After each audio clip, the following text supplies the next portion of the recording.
Well, we're back in a moment to take on our final issue for the day. Please stay with us.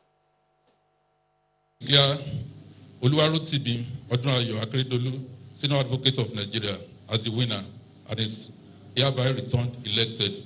The first and default reactions are from the party agents. From their field observations to discrepancies they notice, they bear it all. Well, the outcome of the result, it would appear that this is clearly won't be the free choice of our people, in the sense that this government and this party have weaponized poverty. They've turned poverty into a weapon of mass destruction, and the people have subjected to that blackmail, because money played a very major role in this election, in the sense that vote buying was rampant and it was all over the state. There are other reactions coming from different quarters. A lot of people showed enthusiasm of coming out to vote, despite all the accusation of violence and all. But the minimum standard of violence has been curtailed by the Nigerian security officers all through. And the INEC too did a wonderful job for making sure that this particular election hold within the speculated period of time, and the minimum accusation issue of the card reader and all was overturned and taken care of by INEC. At the hometown of the victorious governor in Owo, jubilant party faithful, family members throng his residence to celebrate his victory. I will shout for joy. Governor is flanked by his party bigwigs, state governors, senators, those who've walked the same road with him in the course of this journey. We are elated to receive a scorecard through the statewide plebiscite. The resounding victory of our great party, All Progressives Congress, throws an open challenge to all stakeholders not to choose the path of complacency. We have noted the few dissenting voices of protest in this referendum. We heard them loud and clear. I'm very happy, and I'm particularly happy for the good people of Ondo State, because this is their victory. This is for them. And I'm grateful to God Almighty. We appreciate the efforts of Mr. President. We congratulate ourselves. We appreciate the efforts of the APC National Caretaker Committee. They've done well. And of course, all those that played their part, from the governor of Lagos, who was the chairman, to everybody. We all work around the clock to achieve this. So we thank God and we are grateful to God. The undiluted celebrations are on the streets.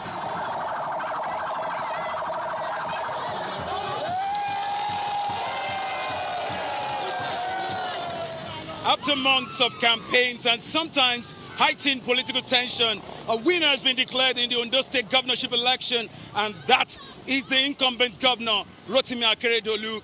He's taken his thankful message to the streets. He says the work has just begun.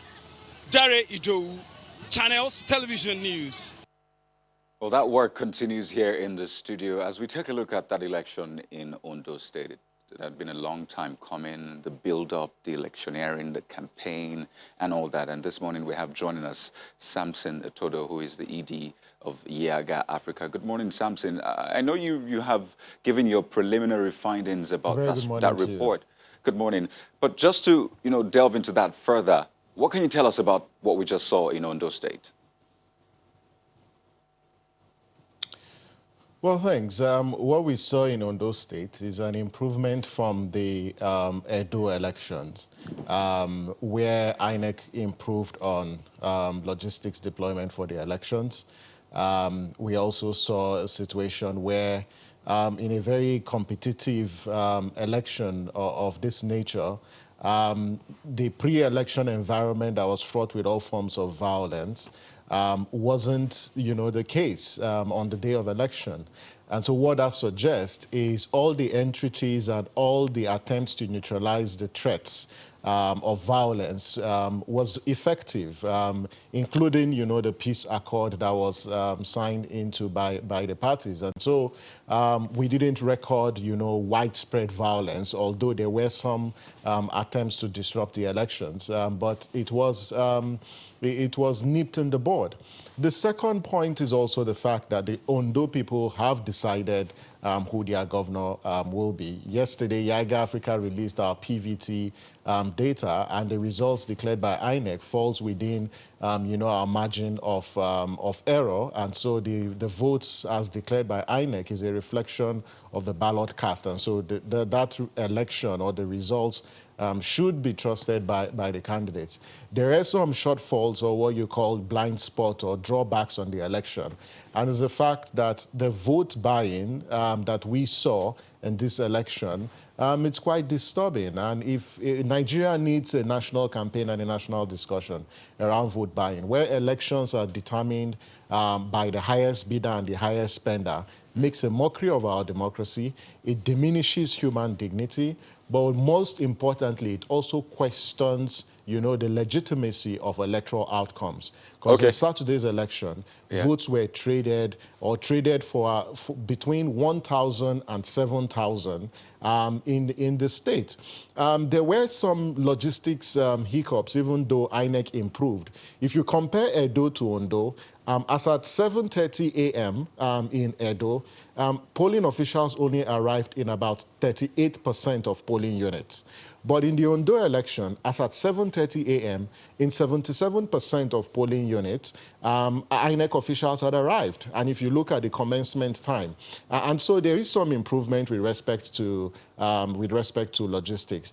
But I think that what this election has shown, that it is possible, for INEC, it is possible for Nigeria to conduct elections in a free, in a peaceful manner, if the political actors play the game by the rules, but more importantly, do not weaponize poverty against the people. And so those are some of the findings that we observed from the Ondo elections. But is it possible to end vote buying? This is perhaps the umpteenth time I'm asking that question, and maybe there's an answer and a way forward this time around. Is there a possibility of an end to vote buying, voter inducement, weaponizing poverty in sight?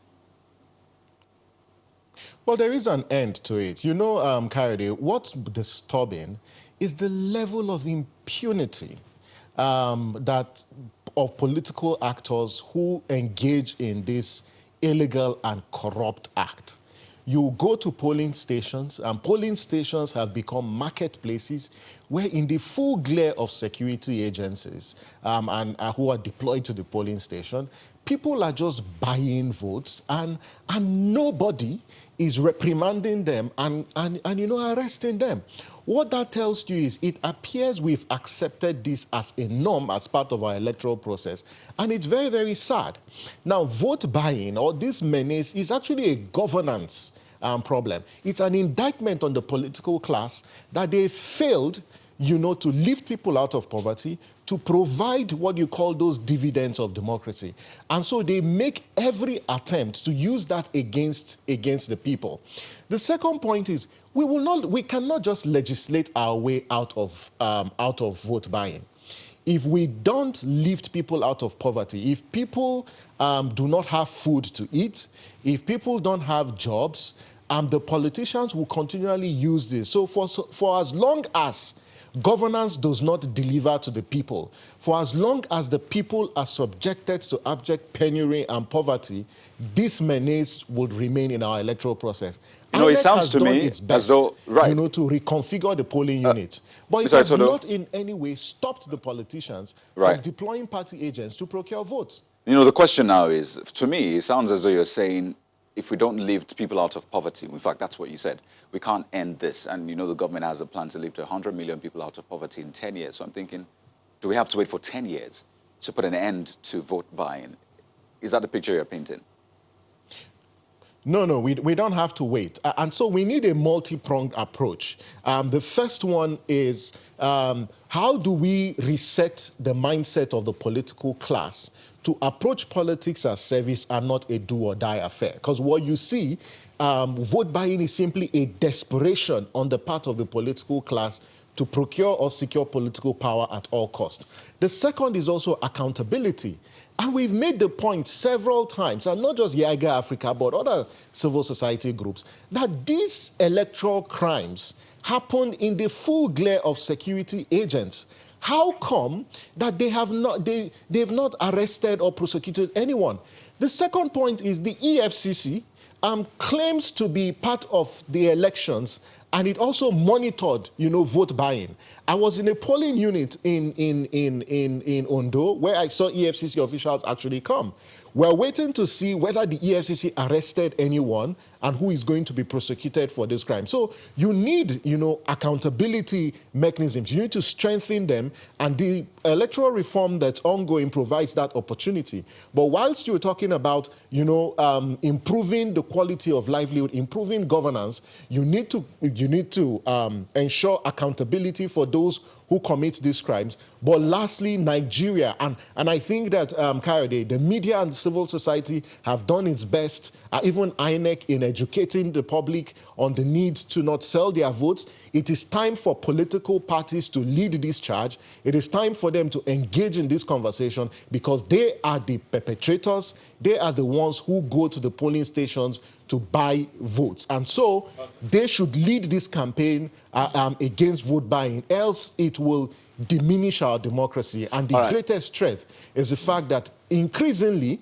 the legitimacy of these elections that are conducted is called to question, because what you now have is either procured turnout or procured votes, and not necessarily giving the people the opportunity to vote freely. Yeah, there was something you said, and it just raised a question on my mind. I was going to ask you whose responsibility it is to curtail vote buying on election day, and of course you've mentioned the police and the EFCC. And you're saying that you are expecting something to come out of that. I'm wondering if you saw any arrests by the EFCC or the police of anyone committing this crime, as you call it, of vote buying. So if there was there any arrest? If there was no arrest, how are we going to have anyone, taken to court or prosecuted or reprimanded, if at all, on this matter? Well, for this election, so far, we've not heard of any arrest that was made by the EFCC or by the police on people who were buying votes on election day. And so we'll wait to see if they had arrested these people. But it's really disturbing that the election, was fraught with these cases, and these cases happened in the presence of security agents who did nothing in most cases to reprimand those who were buying votes. That's one. Well, when you now say that INEC has improved, a number of people will probably agree with you. Some also will also raise questions. As far as election day is concerned, well, yes, significant improvements, as you and some civil society organizations would say. But then you put some issues at the table of the political class, and especially the political parties. And of course, INEC, according to the Electoral Act, has certain responsibilities over the political parties, given the fact that there's supposed to be a particular quantum of money that each political party should spend for electioneering at any given election time. Do you see that happening at all before or during this election, or even subsequently? Well, the truth is, can INEC, as presently constituted, perform, this function of prosecution of electoral offenders, particularly those who have, gone beyond the threshold, the campaign spending limits as imposed by the Electoral Act? My answer to that is no. INEC does not have, the capacity to do that. That is why, in the ongoing reforms, it is important for the National Assembly to just, pass this Electoral Offences Commission. Well, Mr. Itodo, if you say INEC, just one moment, Mr. Itodo, if you say INEC does not have the capacity, but then INEC has the responsibility according to the law, isn't there a problem somewhere? No, the law can confer a responsibility on you, but the truth is, if the National Assembly does not make appropriations to enable the institution perform the function, the institution will be handicapped. The second point is, if you look at the whole regime of prosecution of electoral offenses, there are three different phases. You have the arrest, you have investigation, and prosecution. INEC is a regulatory agency that is responsible for conducting elections and not arresting defaulters or investigation. INEC does not have the capacity, to do that. And so for those of us who work on this, we feel that even structurally, the commission was, constituted and structured, not to perform this responsibility. And that is why it is important to take this responsibility of the Electoral Commission, because the prevailing realities clearly show that INEC cannot perform that responsibility. The police is responsible for arrest, investigation, and even prosecution, because those crimes, even though conducted within an election, are crimes that are already covered under our penal code or our criminal code. That is why the National Assembly needs to accelerate the electoral amendments and, create the Electoral Offences Commission, but also take this responsibility of campaign financing or campaign monitoring of INEC. The accountability institutions like EFCC and ICPC are best placed in a position to do this. You've got e-transactions, or with e-commerce being the order of the day, there's no way these institutions can claim that they are unable to track transfers that are made from politicians or to voters, or they can't track, expenses that politicians make in elections. This is an opportunity that we have, to limit and ensure that we enforce this provision of our electoral law on campaign spending. Let me see if I can quickly squeeze this in before we round off the conversation. The presence of governors from other states. Well, it was okay during campaigning, but after campaigning, in fact, the Transition Monitoring Group frowned at, state governors from other states present in Ondo State. In fact, they said this might be responsible for vote buying and what have you. So, seeing what played out, what do you make of the presence of governors from other states? Is that right? It is very, very disappointing. I thought that the solidarity that other governors would have shown was solidarity with the Nigerian people who were on the streets, demanding for NSAS, and not, spending time in Ondo for this election and using, their security details and personnel, to undermine the process. I think that governors should stay in their states, because you look at the entire country. Each state has its own peculiar challenge and peculiar problems. And if a governor is actually serious and committed to representing his people, on the day of election in another state, you should be in your state addressing the problems, in those states. Look at all the governors who were there and check their states. Those states, have problems and challenges, but these governors, going into a state for elections in the name of solidarity is quite unfortunate. And I think this is a culture that needs to be reversed. States should be allowed, to conduct their elections, and only those who have PVCs should remain in those states and vote. But where you have governors from other states, invading, and I call it invading, other states during elections, it just simply suggests that there is something untoward that they have when they go to this state. Because if you look at the experience has shown, look at all the other elections. Well, Samson, I'm also looking at time. From other states have I'm also looking at time. Pardon me. As we look at those other points, let's not forget to look at time also. But you know what? This is an ongoing conversation. I would like to thank you so much for sharing your thoughts with us. Samson Itodo is Executive Director of YIAGA. Always a delight.